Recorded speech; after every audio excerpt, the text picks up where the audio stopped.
Have you ever stumbled across some old Pokemon cards whilst cleaning out the loft? Have you come across a collection at a market, or are you just curious about what your old favourites are now worth? Well, you've come to the right place. Hey guys, this is the Card Collector Nighthawks here, and today in 3 easy steps I am going to be showing all of you how you can find out the value of any of your old Pokemon cards.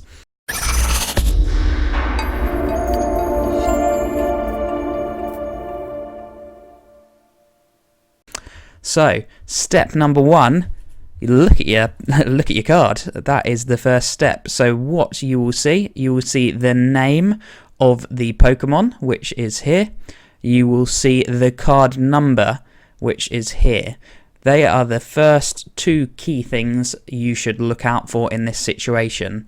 And then what you will do is you will type that word, as in the name of the Pokemon, in this case Charizard, and you will type 4 out of 100 into Google. Your results will be something like this. If we go to images, you can double check that that is the card that you are trying to find a value for. Your next step after this, it will be on the Troll and Toad site. If you open up that first link, generally it's the first link. Otherwise, just go to www.trollandtoad.com, and what this site does is it will have a list of prices that they will sell this card to you for. So here you can see that for a lightly played card, you can in essence pay $35.98. For a moderately played card, you will pay around $26, and they are pretty much the only cards they have in stock here. The second place that you will double check will be on tcgplayer.com, and again, now that you know which Charizard this is, that it is the Charizard Delta species, you will go onto here and you will type in Charizard Delta species. Once this loads up, you will see what they are currently selling. So here in their market price, they're saying it is around $40. They are trying to sell a heavily played one for $10.99. So again, it will depend on the condition of your Charizard. So my favourite way to find out though the value is eBay.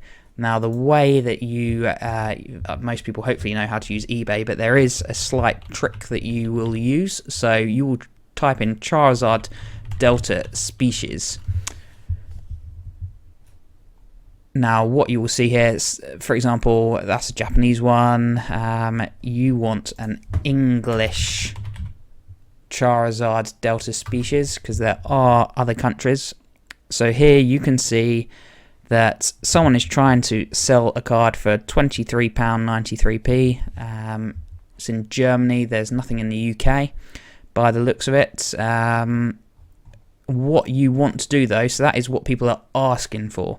That does not mean the card is worth this much. You need to click on this advanced button on the right and click on sold listings, because these will show the value that cards are actually being sold for. You then search, and here you will get a realistic view of what you can expect your card to get, again depending on the condition. So here we can see that this card sold for £10. There was a lot of postage with that, so you know you have to consider that as well. This card sold for £11.53.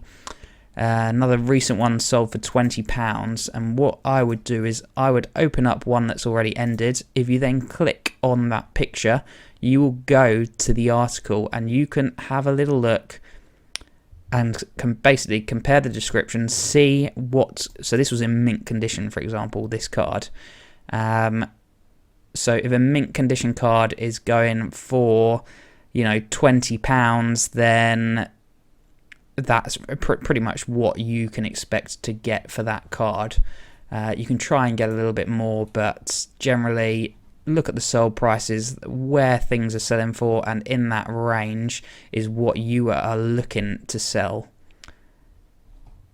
Okay, so if we use a second example and we say we are looking for a Blastoise, so you've just pulled this card. there is something else that you need to look out for with several sets, and that is a first edition stamp, because this will change the price of your card dramatically.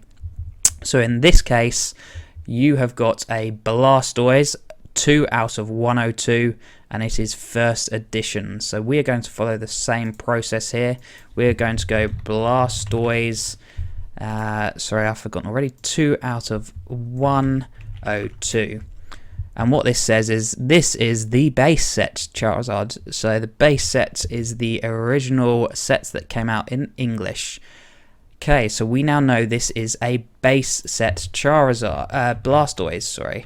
So base set Blastoise, we will see what they say on Troll and Toad. Now, what I just mentioned was, you need to remember that these are going to be prices for non-first editions. So if you add first edition onto this, you will see the price that Troll and Toad is selling this card for. You can see that it varies depending on the condition, but the price is fairly high compared to the non-first edition card. You will then do the exact same thing on Troll and Toad. You will go Blastoise, first edition, base set. And we will see what is going on here. So there is nothing. So let's just try Blastoise base set. Or let's just try Blastoise actually. Let's see what comes up with. So here we have the Blastoise collection. There is a base set, but it is not first edition. There is another Blastoise that is base set 2. Let's just try if we add first edition. Nothing, so we would skip this, and in essence we would use eBay as our main source. So Blastoise base set first edition, we would then see what it has been sold for, in essence, because that is what we're interested in. We're only interested in the ones that have the little first edition stamp, because they will be, you know, what we can really compare our card to. So again, I went into the advanced and we went to sold. If we take sold off, you will be left with the prices that people are trying to get. It is quite useful if you can see the bids, so ones that are actually going up with bids, because you know it's going to sell for at least £400 there. This top one, there's still 3 hours left. You can compare your cards, you know, overall good condition with the cards that are for sale on eBay. And then again, I would always go to the sold listings for any card that I have found, and I would take a look at what a similar card to mine has sold for. So this card here has sold for £422. I will go into the listing, click the picture, and I can have a little look at the card. So in essence, with this card, you can see there is scratching on the surface. So it's not in mint condition. If you check the back, you can see there is some markings on the back, a slight bit of whitening around the edges. So again, if your card is in this sort of condition, you can expect to get around £422. If your card is in better condition, in essence mint condition, all you have to do is you have to try and find a card that looks similar. But this method of pricing your cards will give you the ballpark of what you can expect each of your cards to be worth. So this was the Card Collector Nighthawks, and I hope you enjoyed this, and I hope it's quite informative for you. So thank you very much. Please hit that subscribe button. I'm going to be doing all things Pokemon over the coming year. So yeah, thank you very much.